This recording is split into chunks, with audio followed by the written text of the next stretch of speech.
un seul instant peut tout changer dans ta vie, mais la plupart des gens passent à côté sans même s'en rendre compte. Et si je te disais que certaines personnes répètent chaque jour Astaghfirullah des dizaines, voire des centaines de fois, mais que malgré cela, leurs problèmes ne disparaissent pas, leur cœur reste lourd et leurs portes semblent toujours fermées? Pourquoi? Parce qu'il existe une réalité que beaucoup ignorent. C'est pas la quantité de paroles qui compte, mais la qualité de ton retour vers Allah.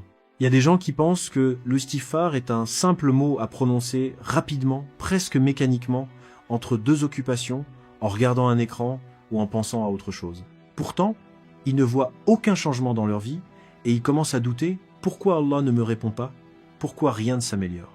Mais ce doute vient souvent d'une incompréhension profonde. Allah dans le Coran ouvre une porte immense à ceux qui demandent pardon avec sincérité. Il dit « Demandez pardon à votre Seigneur, puis revenez à lui. Il vous accordera une belle jouissance jusqu'à un terme fixé. » Sourate Hud 11-3. Ce verset n'est pas juste une promesse spirituelle abstraite, c'est une clé de transformation réelle dans la vie d'un croyant. Mais cette clé a une condition invisible que beaucoup négligent, la sincérité du cœur. Imagine une personne qui dit « Je suis désolé, mais sans regret, sans intention de changer, sans prendre conscience de ce qu'elle a fait. » Est-ce que cette excuse a du poids? Non. Alors qu'en est-il face à Allah, le créateur des cœurs? C'est ici que commence le choc de vérité.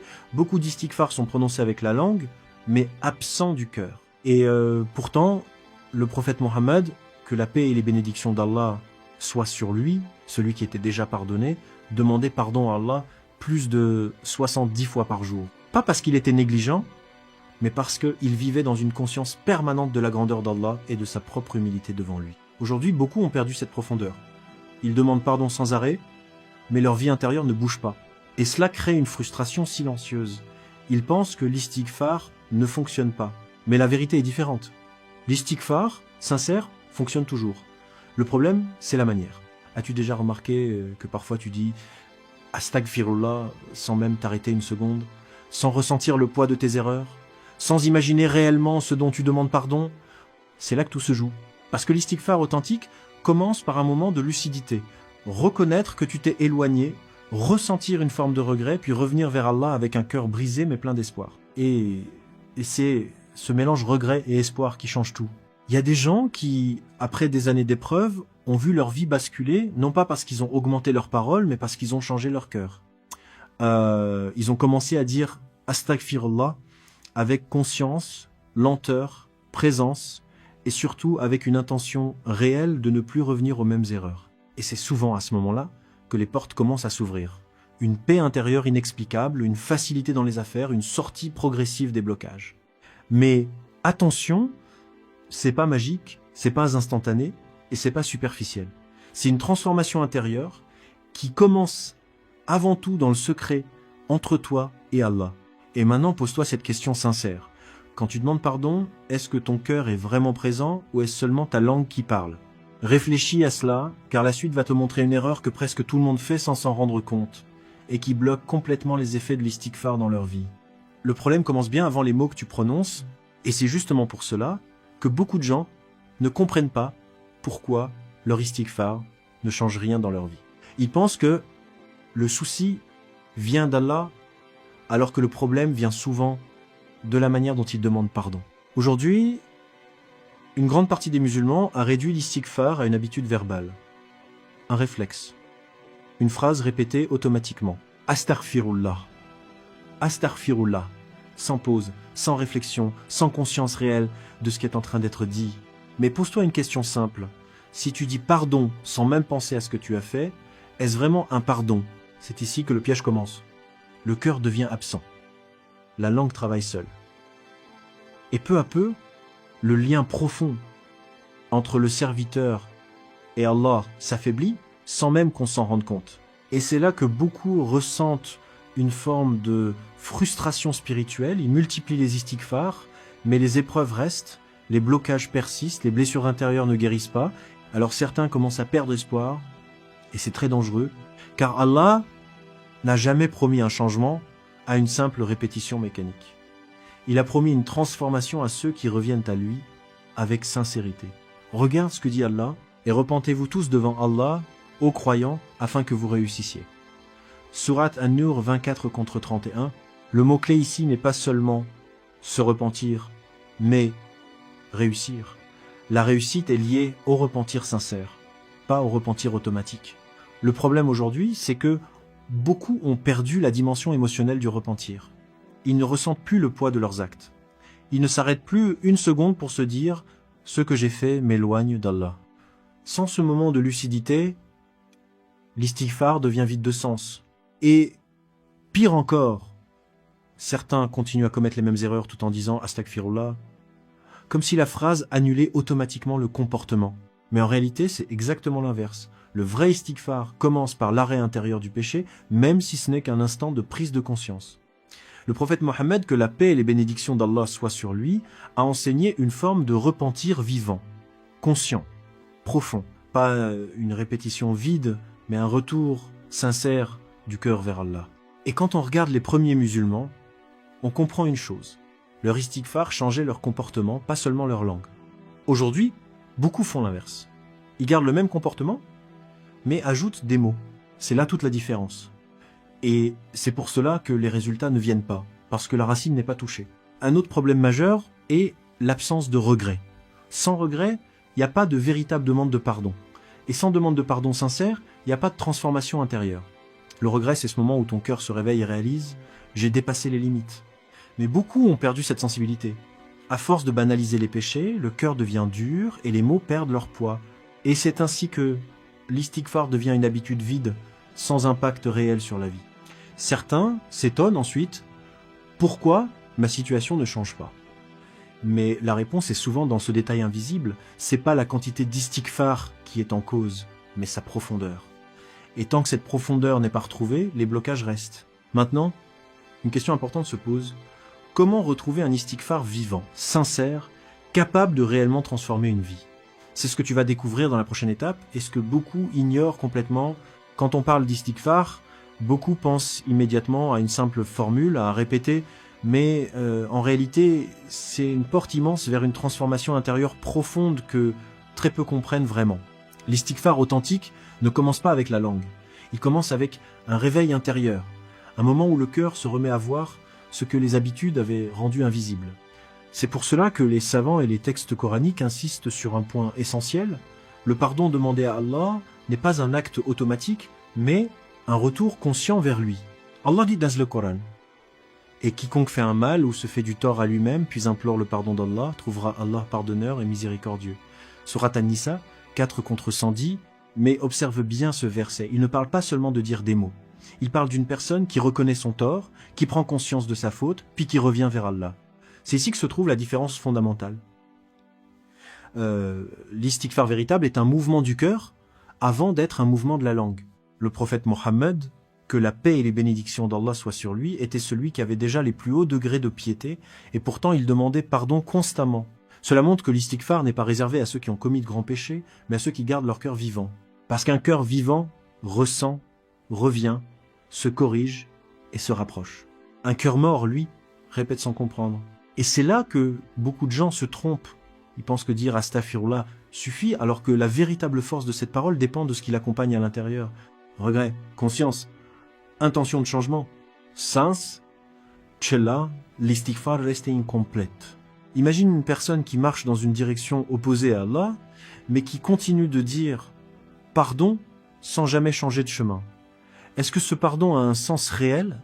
C'est exactement ce qui se passe lorsque l'istighfar est séparé du comportement. C'est pourquoi les premiers croyants étaient différents. Quand ils demandaient pardon, leur vie changeait. Leur comportement suivait immédiatement leur repentir. Ils ne séparaient pas la parole de l'action. Et c'est aussi pour cela qu'ils ressentaient des effets rapides. Apaisement du cœur, ouverture des portes, soulagement des épreuves. Mais aujourd'hui, beaucoup ressentent une stagnation spirituelle. Non pas parce que l'istighfar ne fonctionne pas, mais parce qu'il est incomplet. Un istighfar sans changement intérieur devient une routine, pas une transformation. Et pourtant, Allah ouvre une porte immense à ceux qui reviennent sincèrement et supérieure à « Ô vous qui avez cru, repentez-vous à Allah d'un repentir sincère ».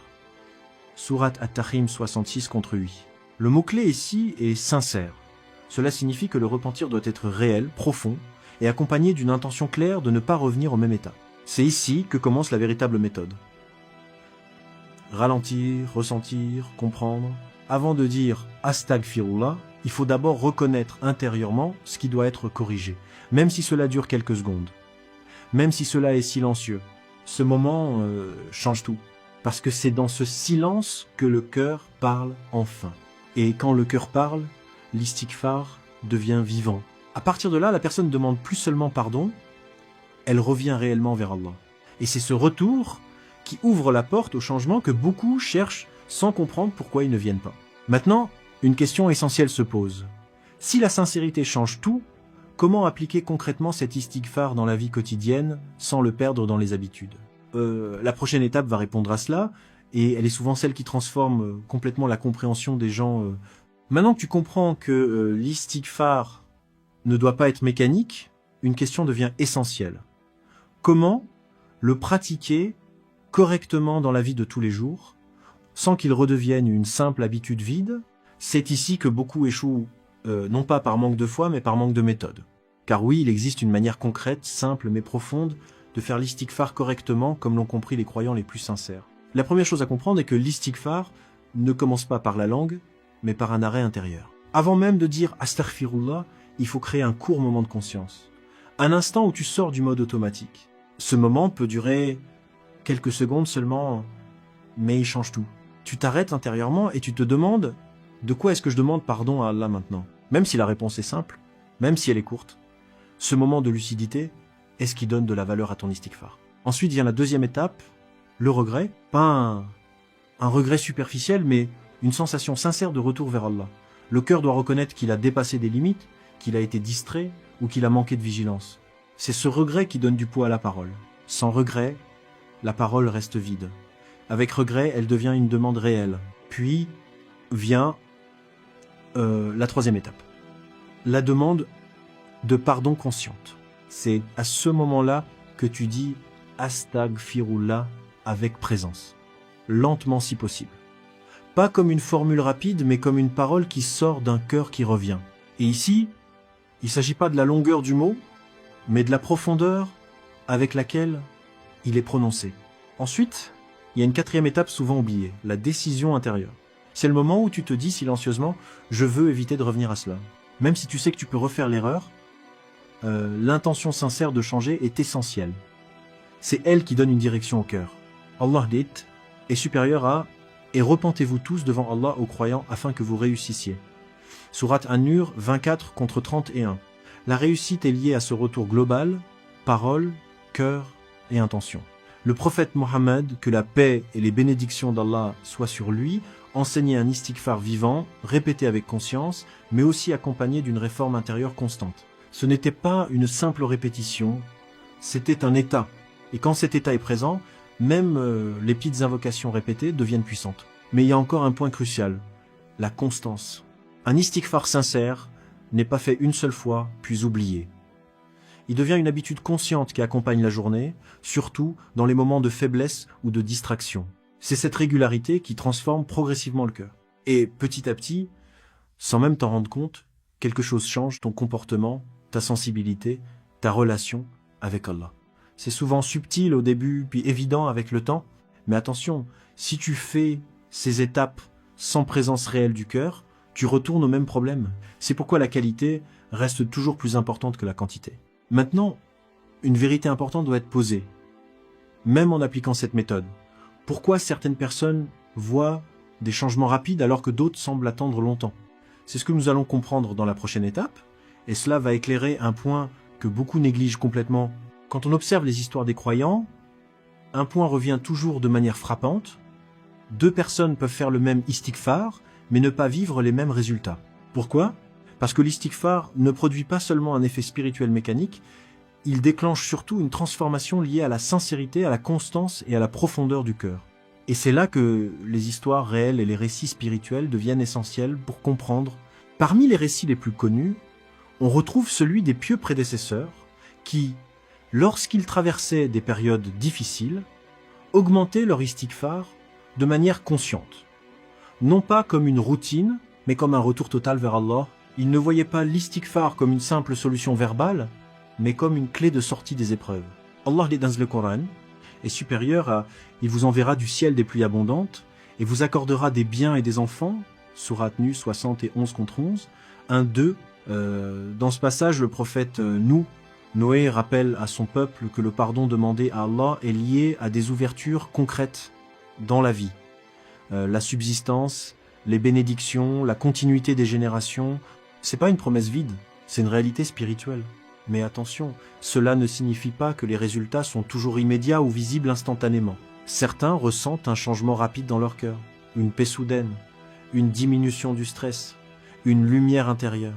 D'autres voient des changements progressifs dans leur vie, des portes qui s'ouvrent lentement, des situations qui se débloquent avec le temps, et d'autres encore vivent une transformation intérieure avant même que les circonstances extérieures ne changent. Mais tous ont un point commun, un istighfar sincère et vivant.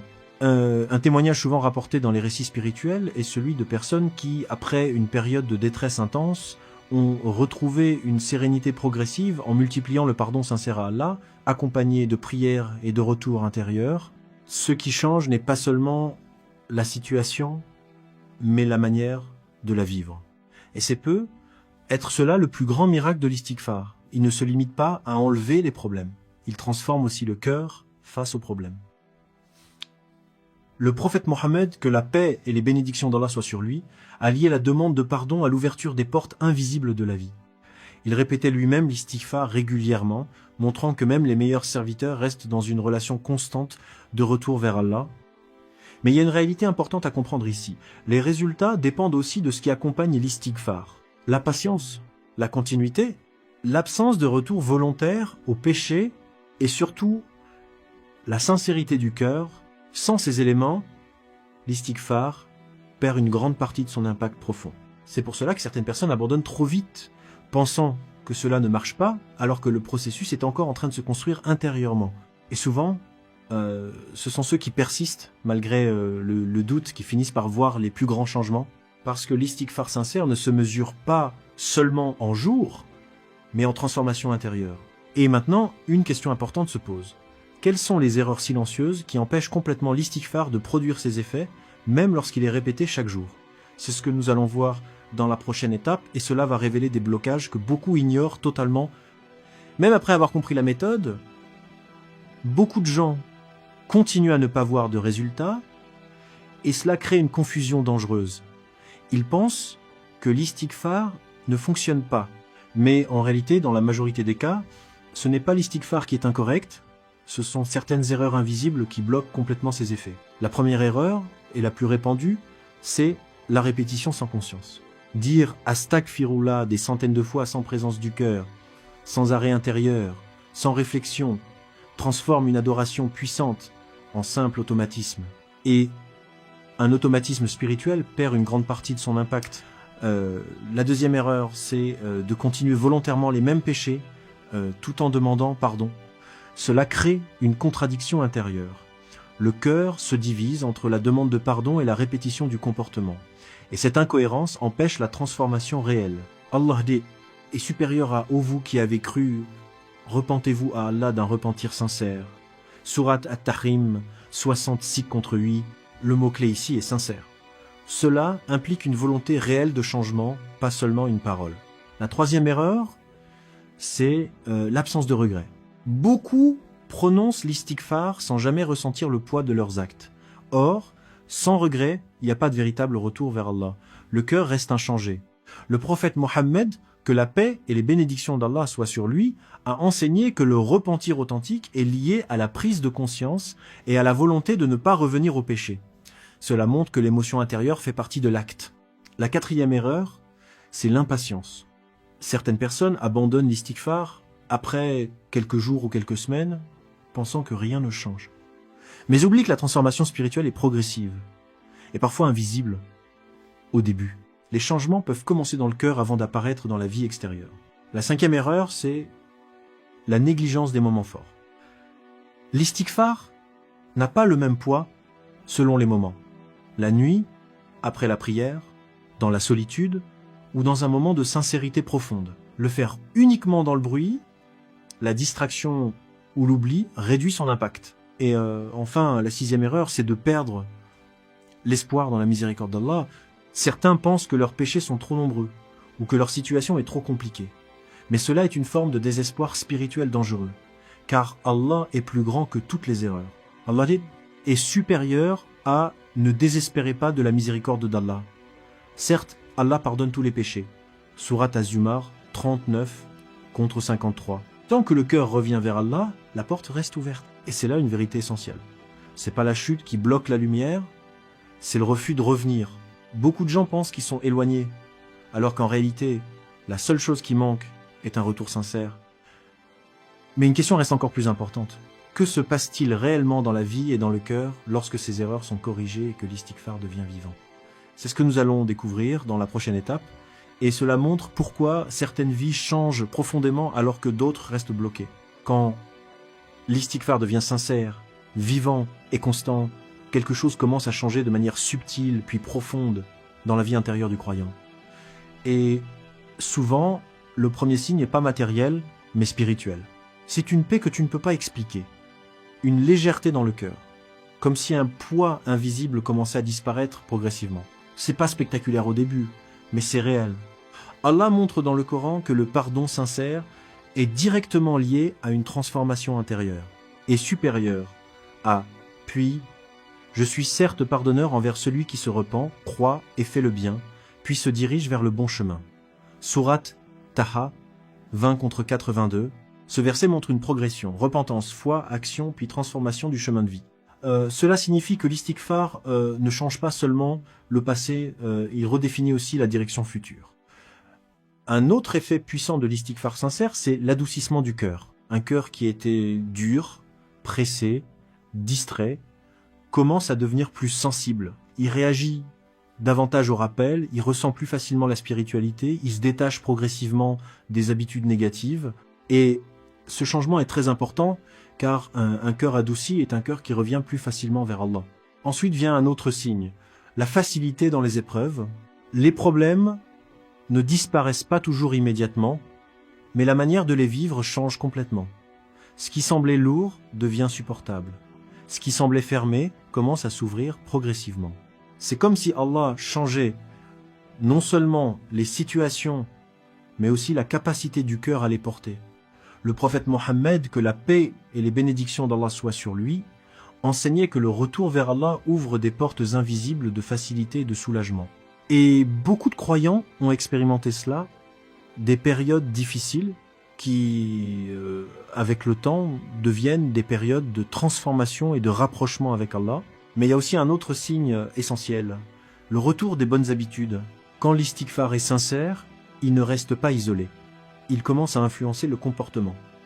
Plus de vigilance, plus de contrôle de soi, plus de conscience dans les actes quotidiens. Et petit à petit, la personne ne voit plus le péché de la même manière. Cela ne veut pas dire qu'elle devient parfaite, mais elle devient plus consciente. Et cette conscience est une protection. Parfois, les changements se manifestent aussi dans la vie extérieure, des solutions qui arrivent, des portes qui s'ouvrent, des opportunités inattendues, mais cela reste une conséquence, pas l'objectif principal. L'objectif principal de l'istighfar reste toujours le retour vers Allah. Et c'est là la plus grande transformation. Ne plus vivre éloigné de son Créateur, mais dans une proximité constante avec lui. C'est cette proximité qui donne un sens différent à tout le reste de la vie. Même les difficultés deviennent des rappels, même les épreuves deviennent des signes, même les retards deviennent des protections. Mais il reste une dernière étape essentielle à comprendre, comment maintenir cet état sans retomber dans l'oubli, la routine ou la négligence. C'est ce que nous allons voir dans la dernière étape, celle qui consolide tout le cheminement et empêche de revenir en arrière. Arrivé à ce point, beaucoup comprennent l'istighfar, mais très peu arrivent à le maintenir vivant sur la durée. Car le véritable défi n'est pas de commencer à demander pardon à Allah, mais de rester constant sans que cela devienne une routine vide. C'est ici que se joue la différence entre un changement temporaire et une transformation durable. La première clé de la continuité, c'est la régularité consciente. L'istighfar doit entrer dans la journée comme une respiration spirituelle, pas seulement après un péché, pas seulement dans les moments difficiles, mais aussi dans les moments calmes, pour garder le cœur vivant. Le prophète Mohammed, que la paix et les bénédictions d'Allah soient sur lui, demandait pardon à Allah de manière constante, montrant ainsi que le retour vers Allah n'est pas un événement, mais un état permanent. La deuxième clé, c'est l'association avec les moments forts de la journée. Après chaque prière, dans le silence de la nuit ou dans les moments de solitude, l'istighfar devient plus profond, car le cœur est plus réceptif. C'est souvent dans ces instants que les transformations les plus fortes commencent. La troisième clé, c'est la vigilance contre l'automatisme. Dès que l'istighfar devient mécanique, il perd sa profondeur. C'est pourquoi il faut toujours revenir à la conscience. Pourquoi est-ce que je demande pardon maintenant? Même une seule seconde de réflexion peut suffire à lui redonner de la vie. La quatrième clé, c'est la lutte contre l'habitude du péché répété. Car l'istighfar et la répétition volontaire du péché ne peuvent pas coexister sans créer une faiblesse intérieure. Chaque retour sincère doit être accompagné d'un effort réel de correction. C'est pas la perfection qui est demandée, mais la direction. Allah dit, est supérieur à « Et repentez-vous tous devant Allah, ô croyants, afin que vous réussissiez ». Sourate An-Nur 24 contre 30 et 1, la réussite ici n'est pas seulement matérielle, elle est surtout spirituelle. Un cœur en paix, une vie alignée, une relation vivante avec Allah. La cinquième clé, c'est de ne jamais sous-estimer les petites invocations. Un simple astaghfirullah sincère peut être plus lourd dans la balance que de longues répétitions sans présence. Ce qui compte, c'est la qualité du retour. Et enfin, la dernière clé essentielle, ne jamais perdre l'espoir, même si tu retombes, même si tu oublies, même si tu recommences, le retour vers Allah reste toujours ouvert. Allah dit, est supérieur à ne désespérez pas de la miséricorde d'Allah. Certes, Allah pardonne tous les péchés. Sourate Az-Zumar 39 contre 53. Ce verset est une porte permanente. Tant que tu reviens, tu n'es jamais exclu. Et c'est peut être cela le plus grand secret de l'istighfar. Ce n'est pas un acte parfait, c'est un chemin de retour constant. Un chemin où chaque chute peut devenir un retour. Chaque erreur peut devenir une prise de conscience. Chaque instant peut devenir une opportunité de rapprochement. Et maintenant, après tout ce que tu as compris, une question importante reste, est-ce que tu vas laisser l'istighfar rester une simple parole ou devenir un véritable changement dans ta vie quotidienne? Écris ta réponse dans les commentaires. Si cette vidéo t'a touché, n'oublie pas de commenter, aimer, partager et t'abonner à Réveil de l'Oumma. Ton soutien permet de diffuser ces rappels et d'en faire profiter d'autres personnes. Barakallahu fikoum.